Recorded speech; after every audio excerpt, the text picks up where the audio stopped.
Chaim.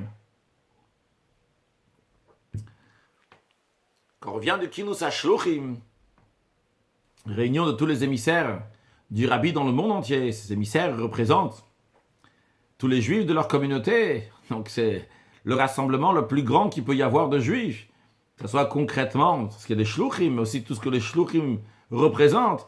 Il y a plein de juifs qui sont là. Et comme le Talmud dit, lorsqu'il y a des bonnes personnes qui se rassemblent, c'est bien pour eux, c'est bien pour le monde. Donc ça a une influence positive.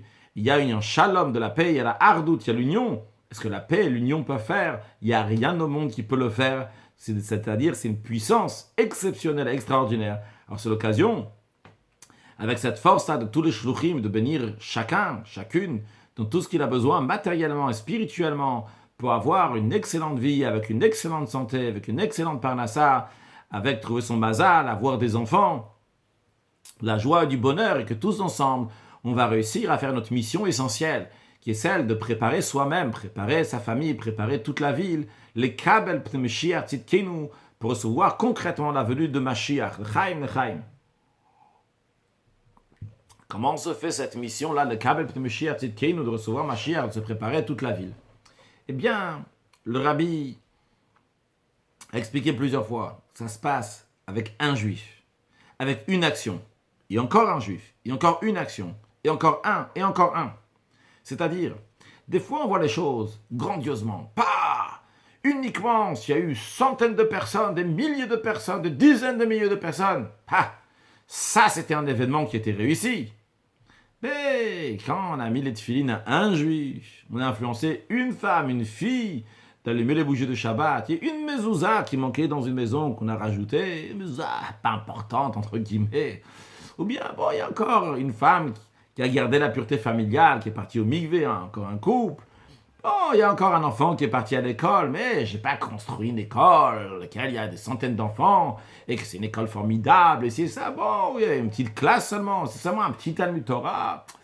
C'est pas grand. Non, le Rabbi nous enseigne constamment que chaque petite action, chaque personne est très importante. Et en vérité, c'est déjà écrit dans le Pirkei Avot. Chaque chose a sa place, chaque personne a son importance, etc. Mais le Rabbi insiste tellement, on voit des shluchim, des émissaires, même pour un. Quelqu'un peut penser, pourquoi je vais aller dans un endroit où il y a juste quelques juifs. Je peux aller peut-être dans un endroit plus proche de chez moi où je suis actuellement, il y a plein de juifs, là-bas je vais avoir une grande réussite. Le Rabbi dit non. Tu as entendu que là-bas, il y a des juifs qui ont besoin de toi, ils sont une minorité, ils sont moins, vas-y là-bas. Sûrement c'est ta shlik ou ta mission d'aller là-bas. Chacun il a important, c'est comme ça qu'on prépare. Alors dans cet esprit, une histoire que Rav Shochat a racontée au Kinus HaShluchim. D'ailleurs, quand il a raconté l'histoire au début, je me doutais si il essayait pas d'embellir l'histoire avec des détails qu'a priori ne sont pas vraiment de l'histoire. Et après, je suis réalisé que vraiment l'histoire était juste dans tous les détails, comme vous allez le voir. Il raconte une fois, il y avait un couple avec deux enfants, un garçon et une fille. Alors déjà, quand il y a un garçon et une fille, c'est déjà pour embellir l'histoire, ils savaient exactement qu'il y avait un garçon et une fille qui étaient là-bas, qui sont rentrés, qui sont partis en yichidout, en audience chez le Rabbi, et pour que les enfants vont être motivés, bien se comporter, les parents ont dit aux enfants qu'ils vont recevoir une bracha, une bénédiction du Rabbi. C'est déjà pas mal, parce que aujourd'hui, pour motiver des enfants, des fois, il faut leur dire des bonbons, d'autres choses, ou des jouets, ou un jeu, ou une sortie. Elle dit, le Rabbi va donner une bénédiction, ça c'est la motivation des enfants, c'est très très beau. Et d'ailleurs, le Rabbi dit de nos jours que la manière de motiver les enfants, c'est avec des choses spirituelles, parce que les enfants sont spirituels, c'est des enfants qui sont prêts pour recevoir Mashiach, etc. Revenons à l'histoire.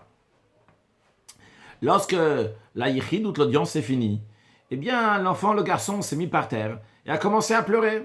Le Rabbi s'est tourné vers le père et lui a dit, Favos Veinter, pourquoi il pleure?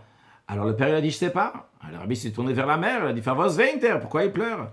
Alors la mère, la maman, eux, qui savent ressentir bien les sentiments des enfants, qui connaissent bien les enfants, ils ont une chaleur plus particulière, un lien particulier avec les enfants, déjà dans le ventre, ils les ont eu pendant 9 mois, après dans la suite aussi, ils les éduquent, et ils sont encore plus proches des enfants. Eh bien, elle a tout de suite compris le problème. Elle a dit, Rabbi, on a promis aux enfants que vous allez leur donner une bénédiction. Alors le Rabbi dit, non, il a donné une bénédiction à la fin de Yichidut, toujours le Rabbi donne une bénédiction générale pour de bonnes choses, etc. Alors, elle a dit, nous, on a l'habitude que le vendredi soir, on fait la bénédiction avec les mains sur la tête. Chez Chabad, la coutume, elle est de faire les bénédictions avec les mains sur la tête, la bénédiction des enfants, etc., uniquement la veille de Kippour. Dans certaines communautés, il y a la coutume de faire tous les vendredis soirs une bénédiction pour les enfants. Et donc ce père, il faisait la bénédiction tous les vendredis soirs, en mettant la main sur la tête des enfants.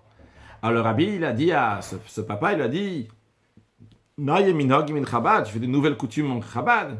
Et là aussi, quand il a raconté ça, je me suis dit, peut-être, il y a des détails comme ça qu'il rajoute, que le rabbi va dire à quelqu'un, nouvelle coutume en Chabad, d'où il sait exactement ces détails. Et il continue, il dit, le rabbi a dit, écoute, amène ton enfant, je vais lui donner la bracha, je vais le bénir, comme il le veut, mais dis pas aux autres, que ça reste entre nous, que ça reste un secret, pour pas que les autres aussi vont demander. Et là, je me suis demandé encore plus, alors d'où il le sait. Mais la réponse est arrivée. Le Rav Shochat qui a raconté l'histoire a dit, eh bien, cet enfant-là, c'était moi-même. Et donc c'était son père, et lui c'était l'enfant, le garçon, qui était rentré avec sa sœur en Yichidout chez le rabbi. Mais qu'est-ce qu'il y a d'extraordinaire dans cette histoire? Bon, on peut voir de manière ordinaire, le rabbi a mis les mains sur la tête, et il a béni pour faire plaisir à un enfant. Mais si on regarde un peu plus large les choses, surtout des adultes qui sont occupés, qui ont beaucoup de choses à faire, on peut réaliser un peu la grandeur du rabbi qui a pris de son temps. Ça soit 1 minute, soit 2 minutes. Derrière la porte du rabbi en Yichidout, c'était pas fini. Il y avait encore des dizaines et des centaines de personnes qui attendaient pour entrer. Le rabbi avait une nuit extrêmement chargée. Le rabbi prenait les gens en Yichidout à partir de 8h du soir jusqu'à 5h du matin, ou jusqu'à que ça se finisse, 3 fois par semaine. C'est énorme, il y a plein de monde. Allez, vite, suivant. Mais le rabbi, lorsqu'il a un juif devant lui, il a une famille devant lui, eh bien, il a que ça. Il n'y a rien d'autre maintenant. Il n'y a que ça. Il n'y a personne d'autre. Et si c'est un petit enfant, il a pleuré, il va ressortir, qu'est-ce qui va se passer déjà? C'est pas la fin du monde. Il va partir, après on lui expliquera que le rabbi l'a béni, etc. Non, le rabbi s'occupe de lui pour lui faire plaisir à lui, chacun individuellement. Alors déjà, un enseignement général de ça, pour les parents de prendre un peu d'attention pour les enfants. Les enfants, des fois, ils ne demandent pas grand-chose, ils demandent l'attention.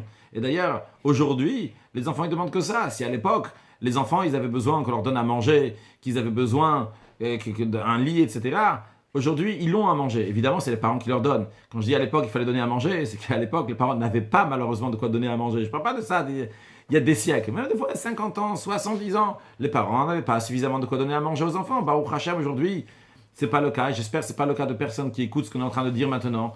Et si vous êtes au courant de quelqu'un que c'est le cas, alors aidez-le. Et si vous êtes dans la difficulté de demander aussi à d'autres qui vont aider, c'est sûrement des juifs vont aider. Mais en tous les cas, aujourd'hui, ils n'ont pas besoin de ça. Les enfants, ils ont besoin juste d'attention. Ce que le rabbi a donné à cet enfant-là, c'est de l'attention. Prendre son temps, plutôt que d'être sur son portable, sur l'ordinateur, sur des choses qu'on pense qui sont très importantes. Eh bien, s'occuper de l'enfant qui est devant toi. Il y a un enfant qui est devant toi. Et surtout pour le Chabad, qu'on s'occupe de tout le monde qui est autour. Eh bien, des fois, on s'occupe de tous les gens qui sont autour, qui sont loin, etc. Et des fois, de ta chair, de ta famille, de tes propres enfants. Il ne faut pas les oublier. Prends un cours avec tes enfants, étudie avec eux, etc. Donne-leur l'attention qu'il faut, le lien qu'il y a entre le père et le fils. Plus que le lien qu'il y a avec quelqu'un qui est à l'extérieur, évidemment. Quand la famille elle est bien construite, et bien à ce moment-là aussi, on peut influencer l'extérieur. Ça, c'est un point, une parenthèse. Mais le point, qui est aussi une parenthèse qui est très importante, mais le point, basé sur suite de ce qu'on a dit tout à l'heure, l'importance de l'un, de l'unité. C'est juste un enfant. C'est pas grand-chose. Mais le rabbi nous enseigne toujours qu'un enfant, c'est énorme. Une action, c'est énorme. Tu sais pas où ça va arriver, ça? Tu l'as mis une fois les tefilines, ça a changé la vie. Suite à ça, il a décidé de se marier avec une juive. Tu l'as mis les tefilines, il s'est dit, suite à ça, je dois faire Shabbat. Tu l'as invité le vendredi soir chez toi. Suite à ça, il a dit, chez moi aussi, je dois faire le kiddush maintenant, dorénavant. Etc. Des choses qui entraînent des choses, tu sais pas. Nous, on doit planter des graines de partout. Encore une petite graine. Tu vois pas les fruits qui sont tout de suite. Une graine, quand tu la plantes, ça met des années pour que l'arbre va pousser. Mais tu sais quoi, le rabbi nous enseigne, même si tu vois pas la graine qui va pousser, tu vas pas la voir même après. Mais sache que tu dois la faire, pourquoi? Parce que c'est une mitzvah. Une mitzvah, c'est une connexion avec Dieu. Et toi, tu es conscient qu'il faut se connecter avec Dieu. Bien, prends la conscience aussi qu'il faut connecter aussi un autre avec Dieu. C'est une conscience à prendre. C'est quelque chose qui est très important. Ça ne change pas maintenant qu'est-ce qui va revenir de ça. Qu'est-ce que je vais gagner? Oublie ce que je vais gagner. Oublie l'intérêt que je vais gagner. Mais je dois le faire. Et quand tu le fais, tu ne sais pas après jusqu'à où ça va arriver. Ça, c'est déjà un plus. C'est des intérêts déjà qui viennent, qui sont déjà en plus. Mais toi, tu as fait ce que tu devais faire. Faire, c'est l'action que tu veux faire. Cette semaine, en tant qu'une Sashtorum, j'étais sur Kingston Avenue. J'ai rencontré Mendy Lasri, un bachour de Yeshiva. Il était une classe au-dessus de moi. C'était un grand chavreman. Toujours, il ramenait des jeunes du lycée, de la fac, je ne sais pas où il les prenait. Il les amenait à la Yeshiva. Et la vérité, j'étais pas du tout dans ce style-là, bien que j'admirais, etc. Mais j'étais même pas dans l'audace d'aller parler à des gens, des jeunes gens qui sont pas de barbe, qui sont pas de chapeau, que je connais pas. Ce qui est tout à fait pas juste, hein, que j'aurais dû faire et que tous les jeunes doivent faire, etc. En tous les cas, c'était pas mon style. Et lui, le style, c'était plutôt toujours enfermé, la yeshiva, étudier sur soi-même, etc. Lui, il ramenait des bachim à la yeshiva, etc. Et il me montre une vidéo qu'il vient d'acheter. On peut acheter aujourd'hui les vidéos chez Jem, qu'on passe chez le rabbi. Et il montre, on voit comment il passe chez le rabbi et comment il y a deux jeunes qu'il avait ramenés à la yeshiva, Yehuda Djej et Asher Ben Amou, qui étaient donc qui après sont devenus ses amis, qui sont restés à la yeshiva, qui passent aussi devant chez le rabbi. Ils n'avaient pas encore tous les vêtements de chassidim qu'ils ont aujourd'hui. Mais c'est extraordinaire. Je lui dis, regarde, ces deux jeunes gens-là que tu as amenés à la yeshiva, aujourd'hui c'est des shluchim. Des shluchim qui font des choses extraordinaires. Asher Ben Amou est à côté de Paris ou à Paris, je ne sais pas exactement où. Yehuda Djej, il est à San Diego, il a des étudiants qui viennent chez lui, il a une influence sur un campus, etc. Mais c'est incroyable, on ne peut pas s'imaginer. Quoi? Il les a amenés à la yeshiva. Sûrement, il a fait des efforts pour ça. C'est un juif, il serait resté à la fac, là, ça change tout. Et j'ai pris cet exemple-là. En vérité, peut-être c'est injuste, entre guillemets, d'avoir pris cet exemple-là. Il y en a tellement des exemples d'autres shluchim qui ont fait des choses extraordinaires, des révolutions, avec encore un et encore un. Mais ce que je veux souligner par là, c'est qu'un juif, c'est énorme. C'est énorme. Un juif qui vient au Talmud Torah, c'est énorme. Un juif qui va à l'école juive, c'est énorme. Un juif qui vient à un cours de Torah, c'est énorme. Une bonne action, c'est énorme. Chaque chose, c'est énorme. La manière de voir les choses du rabbi, c'est que c'est énorme. Alors, le rabbi, il y a toujours un paradoxe. C'est énorme. Bien que c'est énorme, il faut continuer encore. Parce que vu que c'est énorme, justement, il faut faire encore. Alors, peut-être c'est pas un paradoxe. En vérité, ça va dans le même sens. Vu que c'est énorme, alors il faut encore et encore et encore. Parce que comment tu peux t'arrêter si c'est énorme? Le rabbi, toujours quand on donne une bonne nouvelle, tu es merci pour la bonne nouvelle, mais rajoute après, celui qui a 100, il veut 200, c'est une expression talmudique. Celui qui a 100, il en vit pour 200. Quand il a 200, il veut 400, etc. Ça, il faut continuer à avancer, etc. Dans tous les cas, un des messages importants, c'est un point. Un point, a priori, c'est pas grand-chose, mais c'est énorme. Dans la paracha de Toldot, on nous dit qu'Avram, Bolid et Yitzhak, Avram, il a eu Yitzhak. A priori, on pourrait se demander, nous, Avram, il a eu Yitzhak. Un enfant, Yitzhak. Pas seulement ça, le prophète, il ramène la promesse de Dieu. Dieu, il a dit, j'ai promis à Avram une grande descendance. Va arbed zaro, je donne une grande descendance. La suite du verset, c'est va etenot Yitzhak, je lui ai donné Yitzhak. Grande descendance, famille nombreuse, un enfant, il a eu Yitzhak. Avram, il a eu un enfant, Yitzhak seulement. Mais ce que le rabbi nous enseigne, Yitzhak, Yitzhak, c'est énorme, c'est Yitzhak. Et qu'est-ce qui se passe, Yitzhak? Yitzhak, il est encore là aujourd'hui, sa descendance, elle est encore là aujourd'hui. Avec des milliers de juifs qui étudient la Torah, qui ont les mitzvot, ou qui ne font pas encore la Torah, les mitzvot, mais ils sont là, ils sont en train de... Le fait même qu'ils sont là, ça donne la grandeur d'Akadosh Baruch Hu. Donc c'est pas ici une question de quantité. Peut-être c'est une question de qualité. Quand je dis peut-être, c'est sûr que c'est une qualité. Mais est-ce que on cherche la qualité ou pas? Tout simplement, c'est un juif, c'est une action. C'est quelque chose que Dieu y veut. C'est extraordinaire. Alors, quand on revient de Kinous HaShluchim, qu'on entend les Shluchim, qu'on prend les forces des Shluchim, que les Shluchim prennent les forces du Rabbi, c'est quoi le secret? Le secret, c'est un juif, une mitzvah, une bonne action, un par un. Et comme ça, très prochainement, on aura la vue de Mashiach.